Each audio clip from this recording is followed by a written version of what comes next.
Hello, children. So, we are now going to be starting with the second topic, which is the lifespan perspective on development.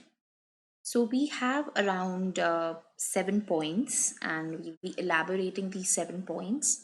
But kindly note that the points or the keywords that have been highlighted in bold are the ones which are the most important and need to be elaborated further. So, if you remember these keywords, it's going to get way better and easier for you. So, to the first point to begin with is that development is lifelong. So, as we've also kind of heard when we were doing the very first topic on what is development.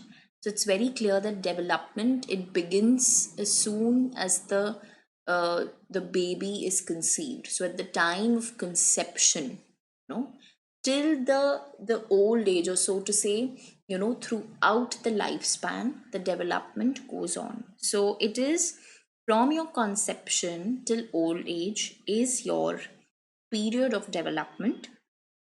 And of course, how it's all about the various changes in one aspect, and how it also depends on the various age groups, how the development changes with all age groups, and it goes on throughout your lifespan, till your old age, and there are going to be gains, there are going to be losses, and how dynamic is the interaction between various processes.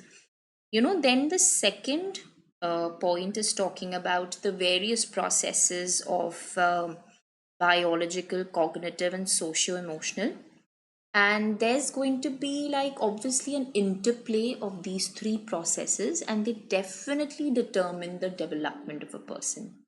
And I've already explained you what each of these processes mean in the very first audio video recording. So you can go back to the audio video recording and you can refer to the three processes and their explanations.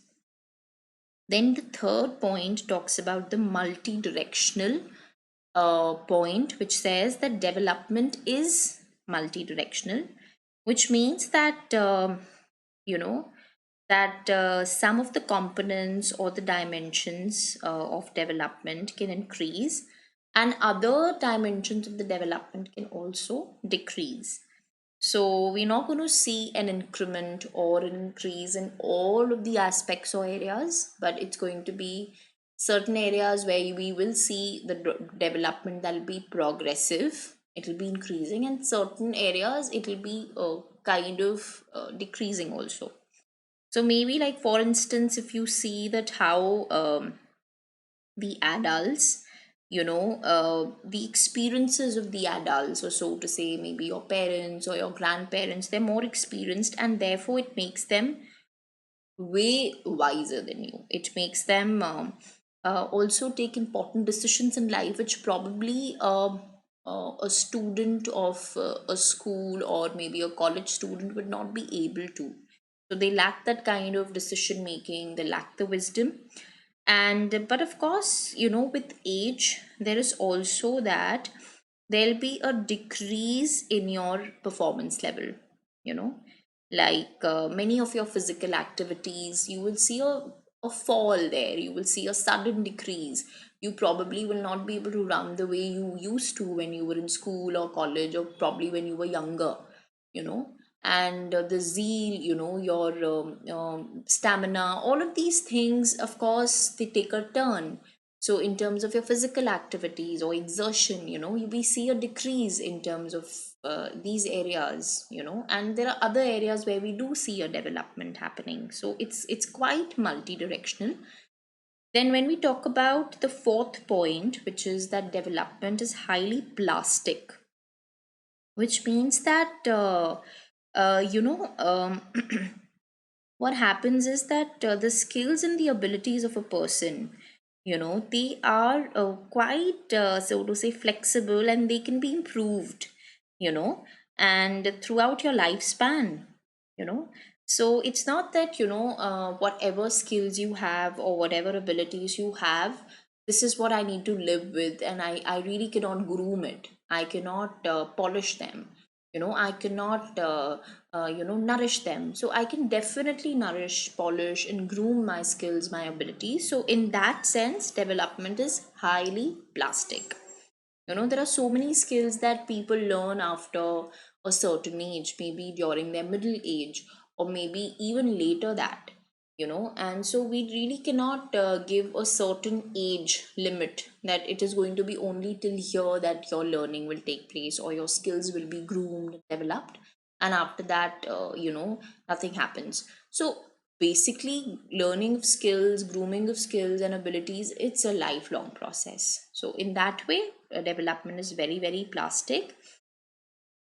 The fifth point is that development is influenced by historical conditions. So the experiences of, maybe let's say, a 15-year-old or like a 20-year-old person who kind of lived through the freedom struggle in India, it's going to be very, very different from the 15-year-old or a 20-year-old child today. How the adolescents, which are all of you, so different from how your parents at adolescents were.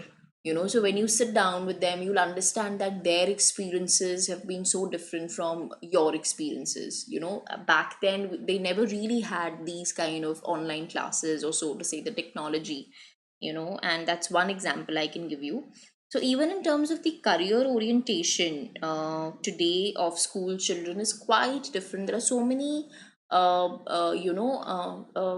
unconventional career options coming up for students.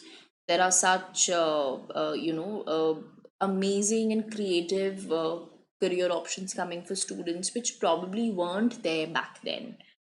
So that's how we can say that historical conditions, or so to say, the generation gap is in a way also definitely influencing the development of people today.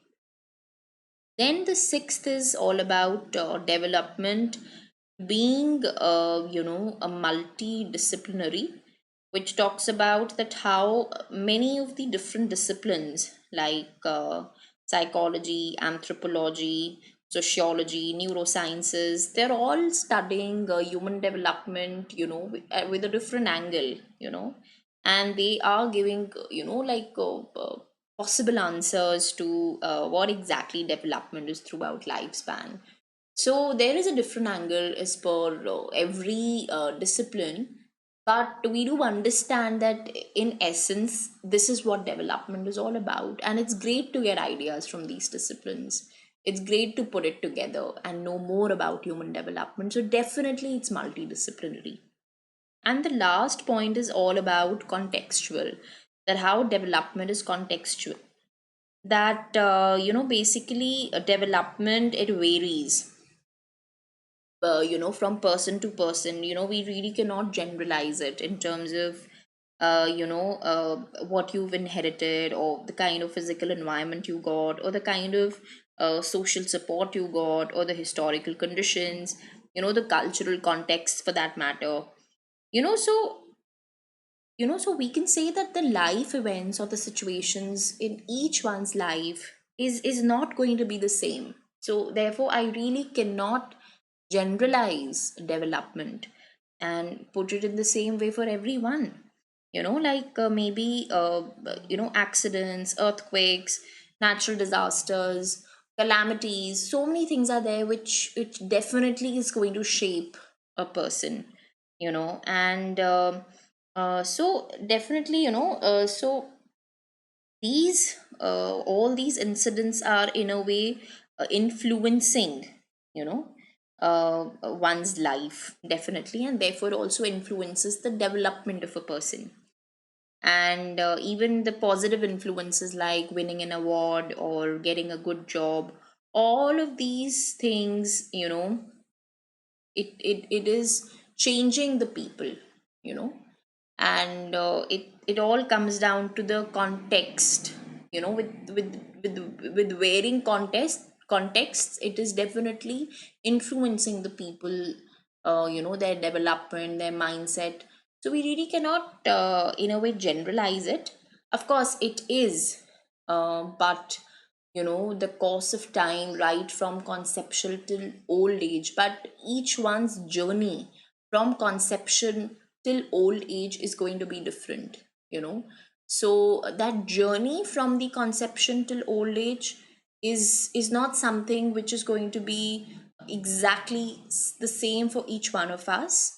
The events, the situations, the tough times, the good times that we all go through, is what is in a way also defining my development. So yes, it is also contextual. So these were all, the 7 points. So um, so this was all about the lifespan perspective. So we'll go on to the next topic in the next audio video recording. Thank you so much.